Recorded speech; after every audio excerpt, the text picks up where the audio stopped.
Imagine your body being discarded like a useless shell, while your mind, or what's left of it, is woven into a screaming tapestry of raw nerves.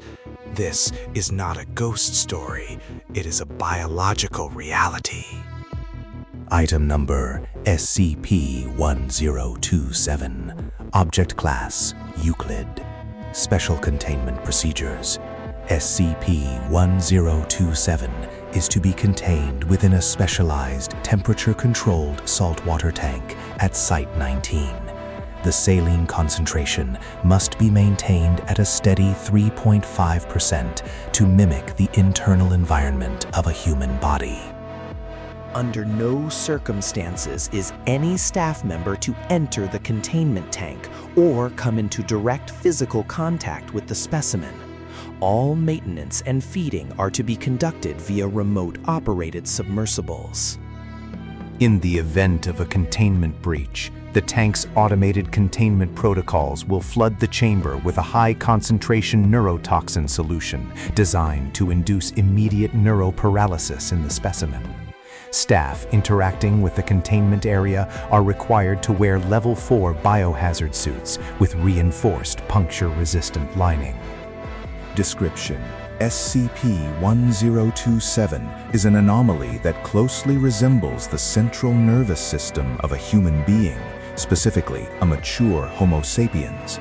It consists of a brain, spinal cord, and a full array of peripheral nerves, including the cranial and spinal nerves.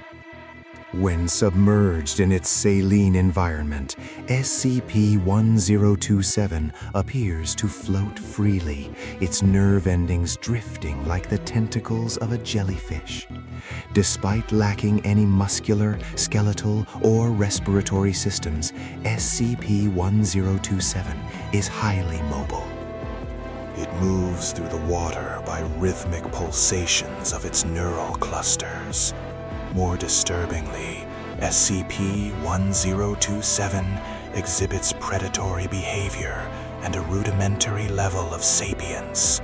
It is capable of basic problem solving and has demonstrated a preference for stalking its prey from the shadows of its tank. The anomaly survives by feeding on the nervous systems of other living organisms. While it has shown the ability to consume the neural tissue of various mammals, it displays a distinct preference for human subjects. When SCP-1027 encounters a suitable host, it secretes a potent neurotoxin through its peripheral nerve endings. This toxin causes near instantaneous total paralysis of the victim's voluntary muscles, while simultaneously hyperstimulating the pain receptors.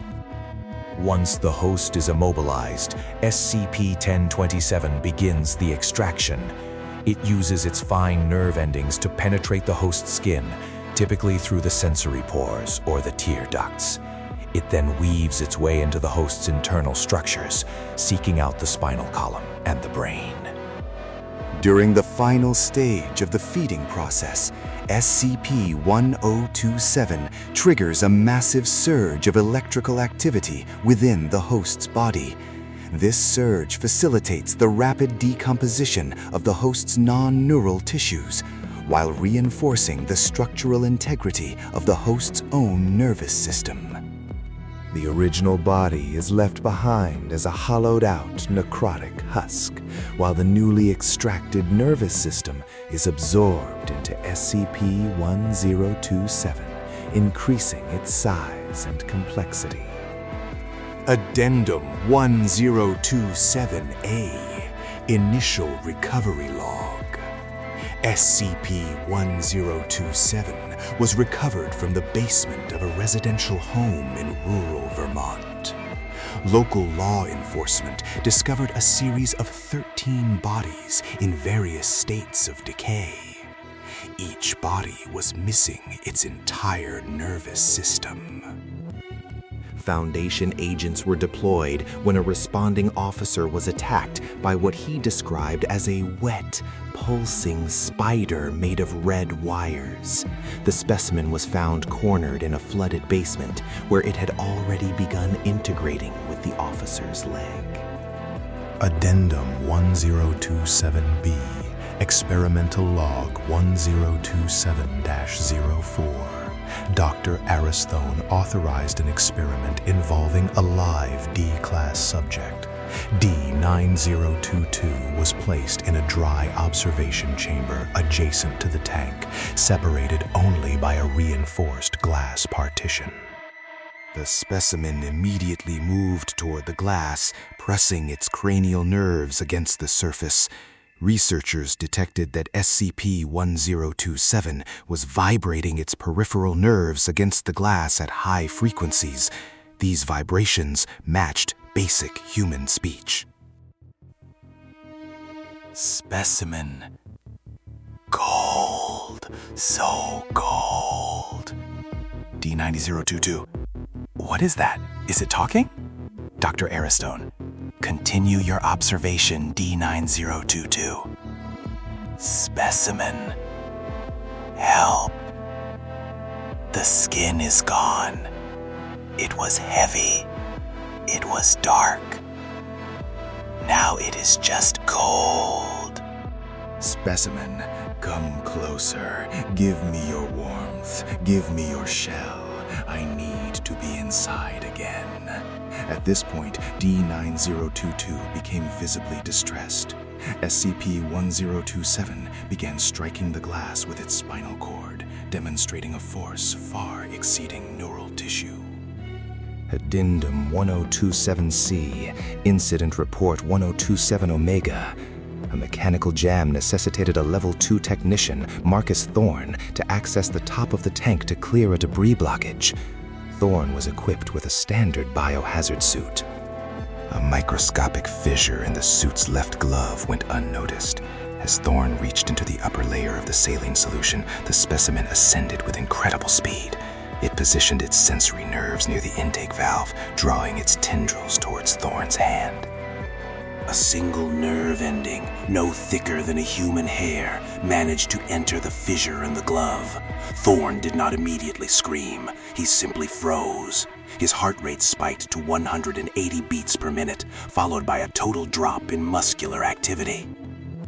The on-site security team attempted to pull Thorne away, but he was found to be anchored.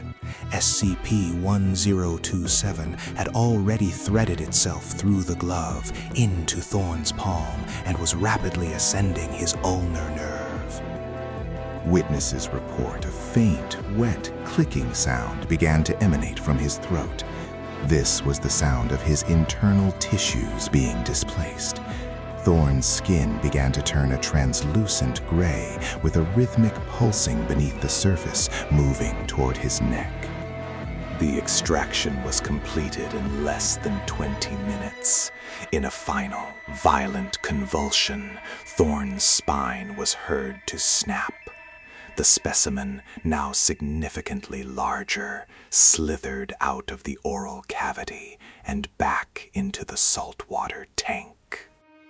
Thorne's remains were found to be entirely devoid of a nervous system. Every nerve had been surgically removed. The remaining flesh had the consistency of gelatin and began to liquefy within minutes of the event.